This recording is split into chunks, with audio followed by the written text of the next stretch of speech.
Okay, here goes my first attempt. So I'm at Masjid Abul Zafar Muhaddin Muhammad Alamgir Badshahi Mosque. She didn't say mosque at the end of it.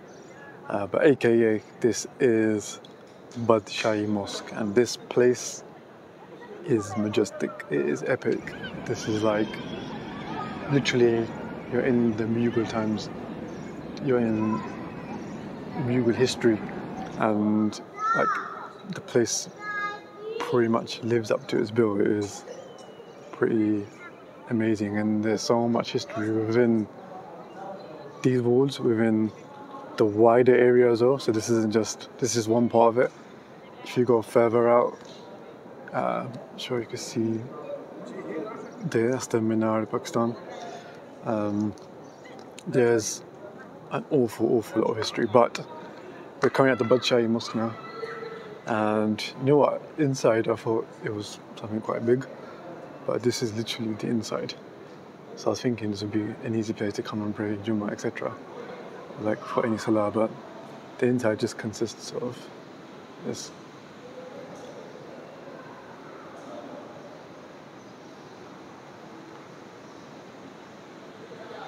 The three domes, of course, and the four minarets around this structure. But interesting fact, so who was the Mughal emperor behind this amazing masjid? Well, I kind of mentioned his name, or one of his names, Alamgir, but it was Aurangzeb, who had his reign for almost 50 years, was considered perhaps the most powerful Mughal emperor in terms of the amount that he done and how he was in terms of his tactical awareness and sort of military acumen. At the age of 14, he actually defeated a horse. So we knew this guy was serious.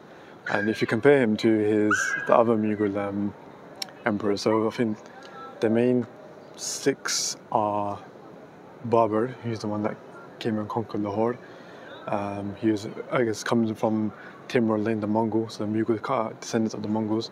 There's Babur, Humayun. There's after Humayun. There's one in between. I think it's Amgaf Akbar, then Jahangir, then Shah Jahan, then Aurangzeb. Hopefully, I've not missed anyone there. But Babur, yeah, he laid siege and he conquered Lahore. Akbar built the fort. Jahangir, I'm not sure how Humayun did. I don't think he did as much. But Jahangir and Shah Jahan added more to it, and then Aurangzeb added this masjid to it. Initially, his thinking was to protect the shrine of the Prophet ﷺ here. He was a very pious leader. So if you look at the history of the other Mughals, they are very much more, you could say, tolerant, you could say watered down, however you want to put it, when it came to other faiths. So for example, when it comes to jizya, they were a lot more lenient. They even said Akbar sort of had his own religion in a way. So he was that kind of engrossed, mixing Hinduism and Sikhism into sort of Islam. So he was like awfully lenient, and a lot of them kind of, were into the splendors of life. A lot of them sort of drank quite a bit in terms of like alcohol, drunkenness, all that stuff. I think the one had the opium addiction. So they weren't really that practicing for the most part. I think Shah Jahan sort of was, but Aurangzeb was very practicing.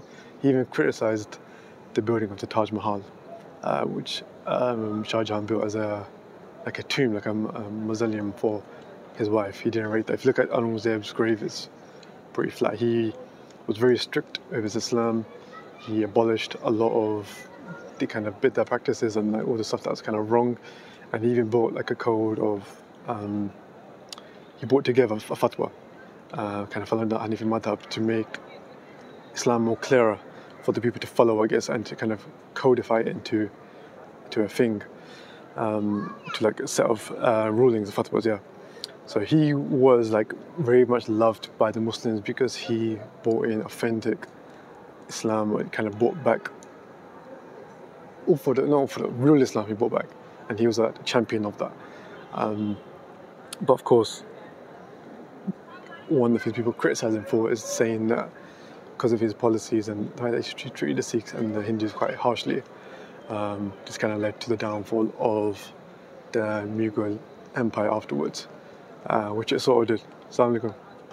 Which it sort of did in the end, because at the end of his reign, his son, I think Bahadur Shah or something like that, he couldn't keep up the constant battles, the constant issues that Mughals were facing, a lot of uprisings, and eventually it kind of led to the decline, it led to the Sikh Maharajas taking over. And if you look at the building over there behind, that's one of their buildings. Ranjit Singh was, I think, their main king. They're the ones that sort of took over after, because of the fall of the Mughal Empire, they couldn't keep it up. And the Sikhs, they eventually sort of made this part of the masjid into a stable. So this courtyard is more or less part of the mosque. But yeah, Aurangzeb, he was, to Muslims, very respected, very loved, because he had his issues. He wasn't perfect, don't get me wrong, but as a Mughal leader, he was the most practicing, the most religious. He was a Hafiz. He studied under sort of many scholars. He was learned, and he was the man that wanted to bring in that did bring in as much as real Islam as you could.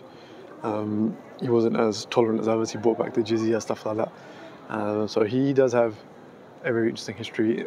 In here, he is considered very controversial. Some, again, Muslims love him, but the Sikhs and Hindus call him a tyrant, and say he destroyed churches and temples, temples, maybe gurdwaras, I'm not sure, but mainly temples.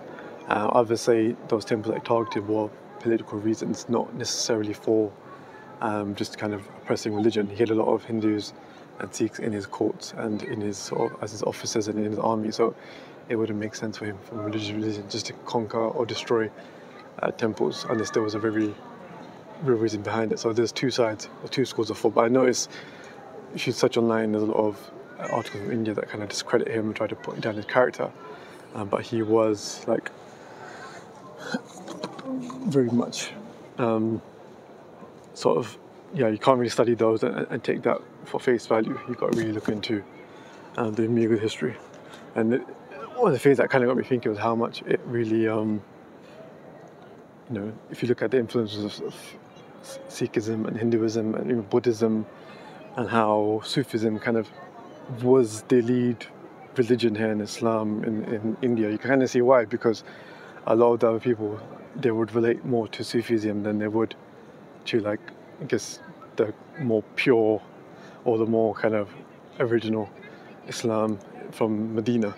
So I realised it's quite interesting when you read history and you realise that there's the Gurdwara here somewhere. There's even in Islamabad, in Pakistan history, there's a lot of different, that is just majestic. There's a lot of other religions and their monuments, and they have a presence here because Islam and Sufism, I guess, related, had a more of a bigger impact or influence on Buddhists, on Sikhs, and even on perhaps Hindus as well, which I find quite interesting. But yeah, I'm probably kind of rushing this because the floor is very hot. The walls are built from, I think, red sandstone bricks, which is from Jaipur. I'm not sure how you pronounce that properly. This mosque was inspired by the Jama Mosque in Delhi, which was commissioned by Shah Jahan, Aurangzeb's dad. The great Shah Jahan, who built the Taj Mahal. He's of course remembered for that and as being one of the wonders of the world. But this is Aurangzeb. This is his legacy and what he left behind. And I think Muslims do highly respect him because, again, he was true to Deen and he followed it as much as he could. And of course, I'm not saying he did it perfectly, because of course there were throne wars and there were battles and there were people that execute, etc. So I'm not saying that, but when it came to his rule, he did bring in more Islam than his predecessors did, let's say that. And he even defeated the British, which I find interesting. I think there was a guy, if you look at, I can't remember what it's called, something Child, that's the guy's name, East India Company. There were some skirmishes going on, and essentially a few ports were being bombed and raided, and then this is during his time, and he and his army eventually kind of raided or sieged the British back then, and the British surrendered. And he gave them mercy. He could have defeated them there and there, but he had to carry on. Because at the time, people say he didn't really see them as a significant threat, and because they were trading and they were just a trading company, I think the Mughal Empire, because of the amount of wars and the battles that were going on, they needed the economy to keep on flowing. So he just forgave them and let them carry on back to their trading, and I think they paid off a fee or something like that, to him, or compensation or something like that. So it is very interesting history, this place. As I mentioned, kind of alluded to before, so I can't do a lot of talking. I'm just kind of giving you as much information as I can, whilst I could keep it at the top of my head. So once the Sikhs took over, they made the courtyard into a stable for the horses. So you could tell it wasn't really treated properly at all. So that was quite disrespectful, wasn't it?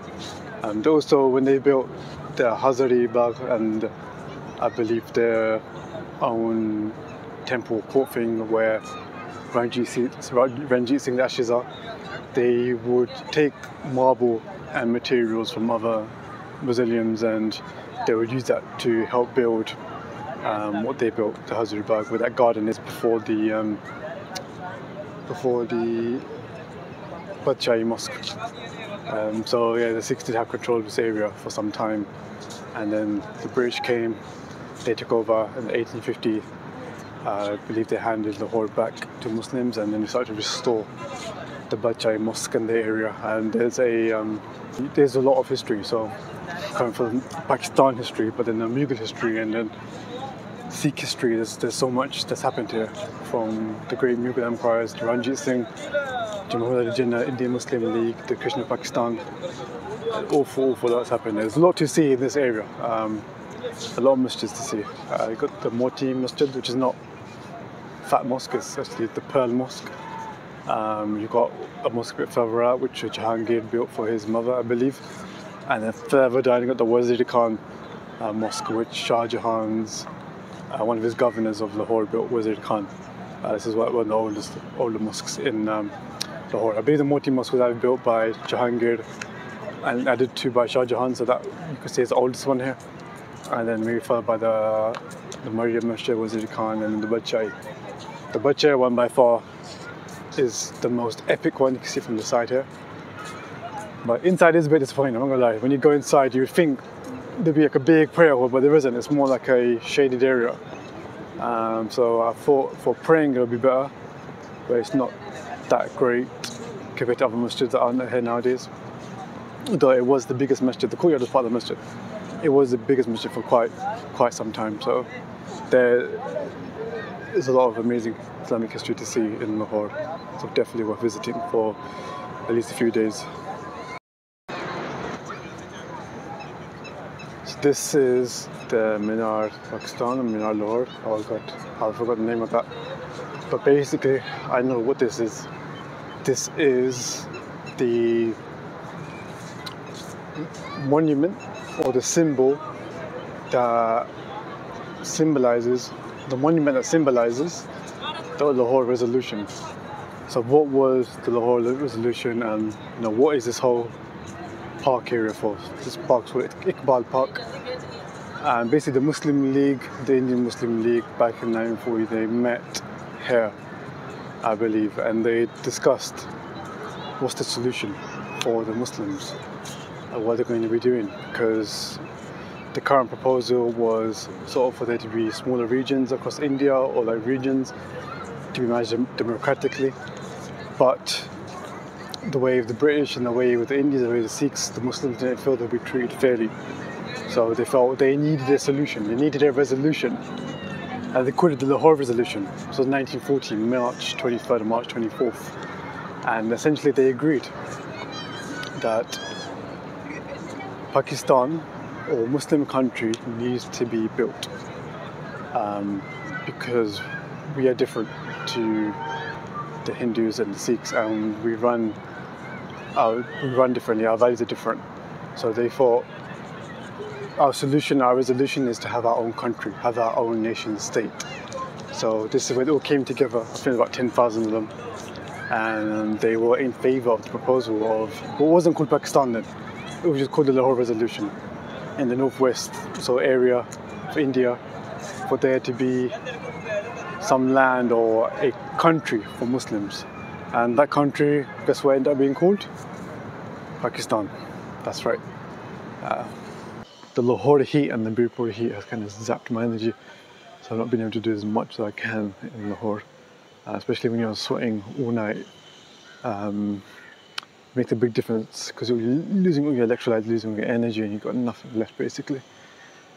So that's been a big challenge for me, is trying to manage everything of a headache and dehydration has not been easy.